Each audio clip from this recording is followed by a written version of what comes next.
Welcome everyone to Story Behind the Shot, and I am joined by Sony artisan Scott Robert Lim, and we're talking about this amazing image that he took. So Scott, tell me, this image is beautiful. What was the single hardest thing to take a shot like this? I think you want to capture the flavor of where you're at. And so I wanted to have this feel of when you see it right away, you know where I am. And so that was the hardest thing, is to get a frame that conveyed that entire story, like boom, just like that. So Scott, tell me a little bit about that location. Where did you take that shot, and were there any specific challenges that you met while you were trying to get to that location that would make this like awesome shot?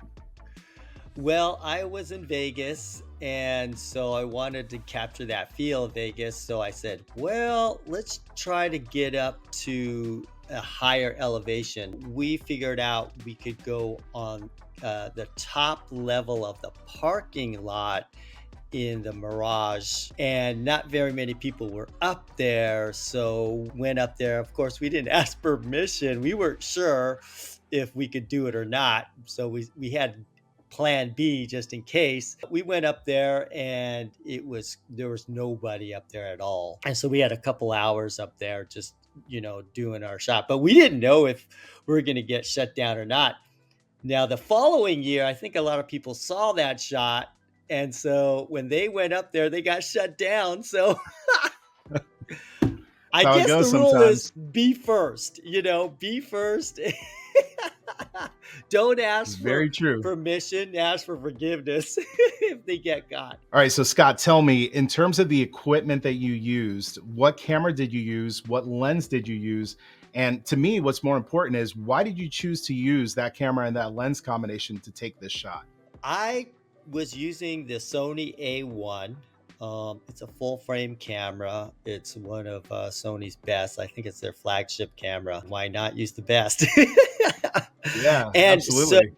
right. So then I had two camera bodies on me, and I had a 50 millimeter lens on one, and then on the other, I had a 24 millimeter lens.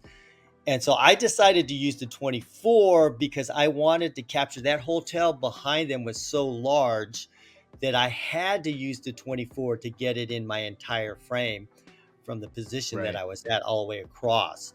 So I had a 50, but there's no way I could get the whole hotel there. And I wanted to leave some room on top of the frame so I could have my subject there, so she would be clean. There would be nothing behind her. So boom, you would see her immediately. And so it's just kind of a composition trip that I like doing, is having a clean background behind my subject. And so that's why I chose that combination, the full frame, so I could go really wide, have the 24 millimeter on, and line up the composition perfectly on how I wanted it. Yeah, she's got that larger than life type of look in the frame, which is obviously it's very eye catching. Yeah, I do that a lot just so I could get everything in. And I want to give my subjects that hero look.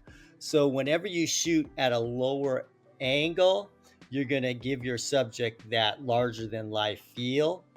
And that's what I wanted to do with this. And so I set my composition, and then I had the subject come towards me, so I could get her the right size I wanted. All right, so Scott, tell me, in terms of settings on your camera. So we know the camera, we know the lens. If I'm back in Las Vegas and I want to try to recreate this beautiful image that you took, tell me about your camera settings. What settings did you use, and why did you use those specific settings? When you're shooting on location like that, you have to set the background first, because obviously that hotel's so far away, you can't light it up. So you set the background first, and that determines your settings. So I set my ISO up fairly high at 800. I had a very fast lens, a 24 millimeter 1.4, and I had to consider what I wanted the subject to do. So if I wanted the subject to move around or show movement, I would have to keep my shutter speed up a little bit higher too. So I chose to be, I think, above 200th of a second just in case I wanted to do something fun, have her twirl or do something with the dress, then I could get a, tack sharp focus. And you shot that, speaking of tack sharp focus, you shot that at f1.4? Yes. So when you're using a wide angle lens, people you don't realize you have a larger depth of field. I think probably anything past 6 feet or so would be pretty much in focus what you need. So you can look it up on a DOF calculator, but in general, when I'm shooting wide like that, I don't, if not unless I'm super, super, super close to the subject, I don't really worry about it. I'm always pretty much at 1.4. All right, so Scott, that is awesome. Tell me about the lighting here. Obviously, you said you were at the top of a parking garage in Las Vegas. So I assume there's, the lights that are in the parking lot. But I know you do a lot of stuff with artificial lighting, so flashes, LEDs, things of that nature. Very, very curious here. I know that you're really good with lighting. What did you do? Did you use car headlights? Did you use the lights in the parking garage? Like, how did you light this? That's a good idea using car headlights. Unfortunately, you can't control the strength of it, not unless you can use distance and drive different distances to control the light. Yeah. But it's a lot easier to use your own light. And for me, since I'm, the back, so on a shot like this, I set my background exposure first. So basically, the light from the buildings behind, how much light that is emitting into your camera, is about the same amount of light that you need to put on your subject. And so that light is very, very dim. So I just need a small light source on my subject. So I just used a Stella Pro constant light through an umbrella on my subject. I just had to, because I have mirrorless with the Sony, I see my exposure before I shoot it, and I just turn my light on. And if it doesn't look bright enough, I turn my light brighter, or if it looks too bright, I turn it down. So it's very, very easy. And the reason why I like constant light too, if I were to shoot video, then I could catch that, dress flowing at 120 frames per second or something cool like that too. And so it was a workshop. So I had people doing many things, some shooting video, some shooting stills, some shooting whatever at the same time.